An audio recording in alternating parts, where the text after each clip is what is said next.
الحمدللہ والصلاۃ والسلام علی رسول اللہ۔ ناظرین، خیر مقدم ہے آپ کا کریم ٹی وی اردو میں۔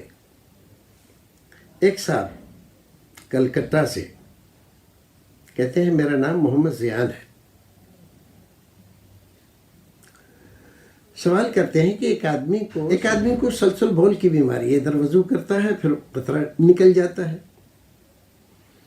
تو دیکھیے، سلسل بول کی بیماری عمر کے ایک حصے میں جا کر ہو جاتی ہے، اور یہ بیماری ہوتی ہے اعصابی کمزوری سے، جب ہمارے ذہن کے کنٹرول سے ہمارے اعصاب باہر ہو جاتے ہیں اور ذہن ہمارا اس کو کنٹرول نہیں کر پاتا،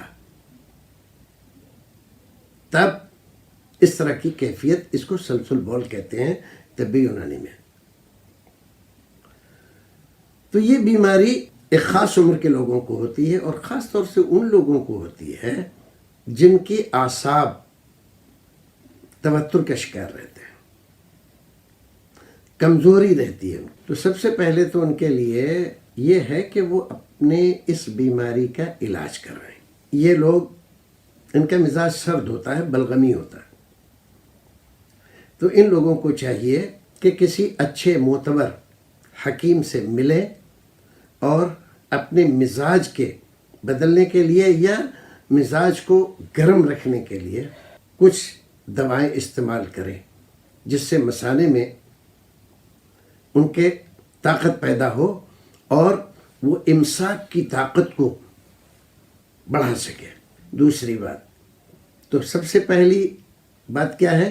ان کو علاج کرانا چاہیے۔ بعض لوگ علاج کراتے نہیں، تو کہتے ہیں کیا کریں، ہم تو نہیں بھائی نماز پڑھ لی، او مولوی صاحب دیکھیے ایسا ہے کہ وہ ہم تو نماز پڑھ ہی نہیں سکتے۔ ارے بھی کیوں نہیں پڑھ سکتے؟ آپ تو مسلمان ہو، آپ کو تو پڑھنا چاہیے۔ نہیں، وہ ایسا ہے نا کہ ہم کو خطرے کی بیماری ہے۔ ارے بھی خطرے کی بیماری ہے، خطرے کی بیماری ہے تو آپ اس کا علاج کرائیے، نماز معاف نہیں ہے آپ کے اوپر، نماز آپ کو پڑھنی ہی ہے۔ تو ان کے لیے دو ایک احتیاط میں، ایسے لوگوں کو عام طور پر ایسا ہوتا ہے جیسے ہی اذان ہوئی مسجد میں ان کو پیشاب کی حاجت ہوگی، وہ جائیں گے پیشاب کرنے کے لیے تو پیشاب کریں گے، اور کبھی کبھی جلدی اٹھ جاتے ہیں اور کبھی دیر بھی لگاتے ہیں، پھر بھی ان کو لگتا ہے کہ قطرہ نکل جاتا۔ تو ان کو چاہیے کہ پیشاب کریں اور عضو کو اچھی طرح سے جھاڑیں اور تھوڑا سا اوپر اٹھیں، اور اوپر اٹھ کر خصیتین پر اپنے ہاتھ کو لے جا کر اس کو تھوڑا سا ملیں اور پھر بیٹھیں، تو جو قطرہ رکا ہوا ہوگا وہ قطرہ نکل جائے گا۔ یہ اطباء کی بتائی ہوئی، ڈاکٹروں کی بتائی ہوئی ترکیب ہے۔ ایک تو یہ۔ دوسری بات، حدیث میں تو یہ ہے کہ اگر آپ کو پیشاب لگ رہا ہے، آپ کو قضاء حاجت کی ضرورت پیش ہے، تو ایسے میں آپ یہ پہلے کیجئے پھر نماز پڑھیے۔ لیکن یہ جو قطرے کی بیماری ہے، اس میں شیطانی وسوسے کو دخل ہے۔ شیطان ہماری نماز چھڑانے کے لیے جیسے ہی اذان ہوتی ہے فوراً ہمیں احساس ہونے لگتا ہے کہ بھئی پیشاب کرنا، اور پیشاب کے بعد قطرہ آنا ضروری ہے۔ تو اب آپ ایسا کریں، ویسے نہیں آ رہا ہے آپ کو قطرہ، پیشاب کریں گے تو ضرور آئے گا، تھوڑی دیر کے بعد لگے گا کہ ہاں یہ قطرہ نکل گیا۔ تو آپ نماز پڑھیے، وضو کیجئے، پیشاب کو مت جائیے، نماز پڑھیے، اور نماز پڑھنے کے بعد اب جائیے پیشاب۔ کچھ دن کرنے کے بعد آپ کو لگے گا کہ آپ کی بیماری ٹھیک ہو گئی ہے۔ وہ در حقیقت شیطان کی طرف سے ایک وسوسہ تھا، شیطان کی طرف سے نماز سے روکنے کے لیے آپ کو ایک ترکیب اس نے نکال رکھی تھی۔ آپ اس سے نکل گئے تو وہ آپ اس کے چنگل سے باہر آ گئے۔ ایک اور بات، اگر قطرات کا سلسلہ اتنا زیادہ ہے کہ ہر وقت نکلتا رہتا ہے، تو آپ انڈر ویئر پہنیے اور اس میں ایک گدی رکھیے ایسی جس میں وہ قطرے جذب ہوتے رہیں، اور جب نماز کے لیے جائیں تو آپ اس کو نکال دیں، نماز سے وضو کریں، نماز پڑھیں، نماز سے فارغ ہونے کے بعد پھر سے وہ گدی اس میں لگا لیں، تو آپ کے کپڑے پاک رہیں گے۔